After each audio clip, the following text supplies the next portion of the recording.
the tweets. Welcome to Mogus Mail.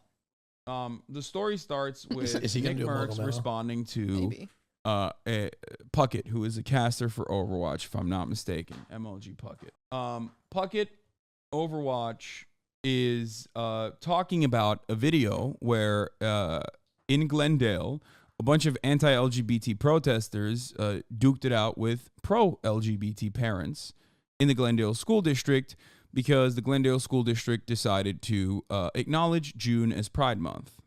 Okay? The month of June is Pride Month, for those of you who don't know. Which is so funny because, like... It's nothing. It's literally nothing. It's also nothing, and also school is, like, out on the 3rd. You know? Like... Yeah, well, yeah. School's out in June, so they told them for 3 days that it was Pride Month? Yeah, so... Puckett said, this happened 4 blocks from our Overwatch League apartment. Americans are in a sad place right now. Let people love who they love and live your own life. And these guys who were duking it out with the parents there, most of them do not have children there. They don't even have children. Some of them are not even allowed near a school. Let's be real.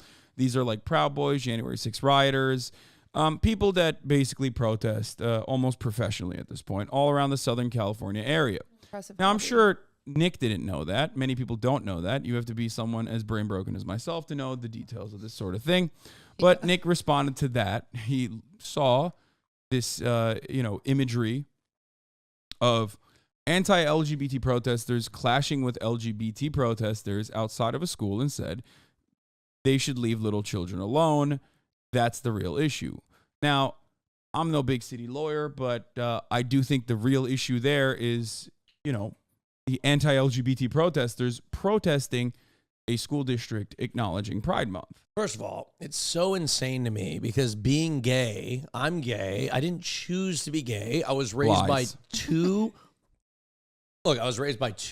straight parents who lived a straight life, who told me I was going to marry a woman my whole life. All right. I didn't watch, or they didn't tell me I was going to be gay. I saw gay shit. Like they could have done everything to prevent me from being gay. And look, I'm still gay.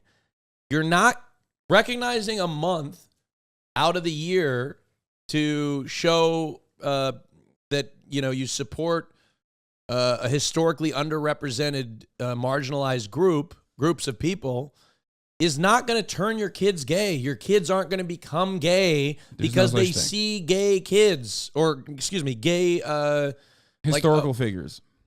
Historical figures or a racket target. It's just not going to happen. Yeah. It's stupid. It's insane. Now, let me tell you what will happen, Hasan. You take your kids to church and you tell them that being gay is a bad thing or it's unnatural. These kids grow up that maybe so happen to be queer, grow up to hate themselves and feel that it's wrong, and you cause a tremendous amount of trauma because you've taught your kids something that is completely human and completely natural, that being gay is wrong and unnatural and inhuman. So when they have these very natural human experiences, they grow up to hate themselves.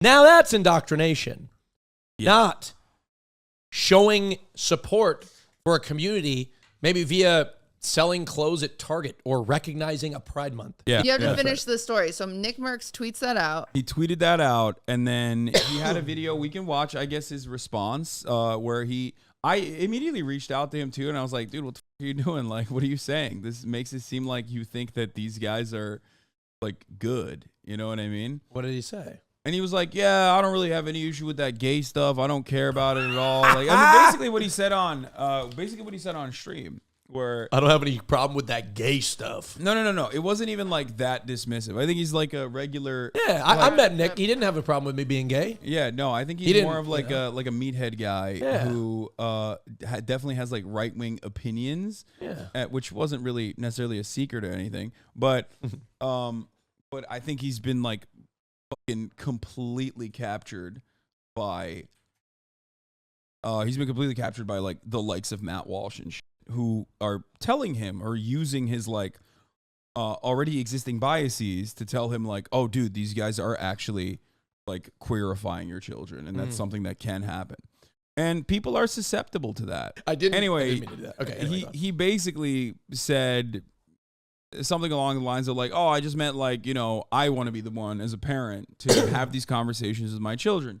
And I think Hutch actually had a really good point on the matter where he basically said like, well, I looked through this initiative in Glendale and it seems that the school was going to, one, recognize June as Pride Month. And as a part of that, they were going to talk about like acceptance and also maybe add some already existing LGBT historical figures into their curriculum, which is already happening regardless.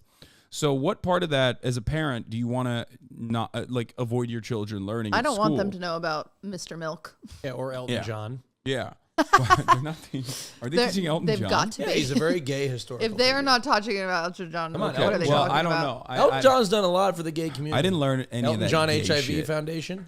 I didn't learn any of that gay shit. So, okay. Yep. Yeah, Okay. and yeah, look how I turned out. Yeah, straight as fuck. So I, on the other hand, was inundated with gay culture. So what I care about here is not necessarily even like what Nickmercs has said, but how it has been received. Because I think there's a larger story there, right? Yeah, the issue is the fan base taking it and being like, and they're like, yeah, he is saying, he's saying like these guys are fucking groomers. They need to freaking. I hate when content creators don't clarify to the sake of protection. It drives me crazy. Like, yeah. And, you should clarify. And it's sad because there was a trans content creator who's like said that they looked up to Nickmercs. I think they were queer content creator. I don't know if they're trans or not, but they were talking about how they like looked up to Nickmercs for so many years, and like it just felt really sad seeing what he said, and also how the fan base reacted to it, where it makes it feel like this is a completely a hostile space if you are not straight. When it brings out the whole gaming industry is already very hostile, and all it does is it created a forum for that, and it's like, yeah. So Activision, depressing. Activision, Call of Duty, was like, dude, it's Pride Month. What the fuck are you doing? And removed the Nickmercs skin from the game, right? And they had worked really hard to get that skin. That was like a long initiative to put together, and it was was cherished. I guess like this was one way to make Call of Duty playable again, even though it's virtually unplayable. Playing Call of Duty. I'm sorry, Call of Duty. Yeah, because of the insane amount of cheaters, they should fix that instead. So, they removed it, and then all hell broke loose, and Tim Pool and all these right-wing commentators immediately jumped on it. They said Call of Duty is groomers. They're groomers. They're fucking pedophiles. They're Call of pedophiles. Call of groomers. That's basically what they've been saying nonstop. Now, of course, the irony here is that no one gave a shit when like Activision straight up was like stealing titty milk from the fucking the communal refrigerator, or was like charged by the state of California for rampant sexual assault and harassment that was ongoing inside of their facilities. Nobody fucking boycotted it then. They boycotted it over Nickmercs' skin being removed from the game. In solidarity, Tim the Tap Man came out and said, without actually addressing what Nick had said. Yeah, that's what I think is, and literally just said, oh, out of solidarity, you should remove my skin as well, which Call of Duty responded yes to, and they removed his skin as well. So, aside from what they have said, whether willingly or unwillingly, or without knowledge, right, of what they're actually saying, the broader ideas that statement represents, which I can describe, which, basically you say, I want that stuff to be away from my children. The message that invokes is there's three hidden premises there. One, gay people and trans people and queer people in the sight of children has the capacity to turn children gay. Two, children can be turned gay somehow. Both are false. Okay. What? And last but not least, Shocking, I know. Children can be turned gay, and that it is somehow a bad thing, and that doing so, showing any kind of gay imagery, like two men loving one another, holding hands, or anything like that, in the same fashion that you would show heterosexual couples, and no one would bat an eye, is actually somehow grooming and pedophilia. And then four, what? Being gay is wrong at all. Anyway, yeah. Right? Yeah. That's the fourth one. I'll tell him I was groomed twice in my life, and it was both straight men. Yeah. Take that, bitch. Yeah. Yeah. Um.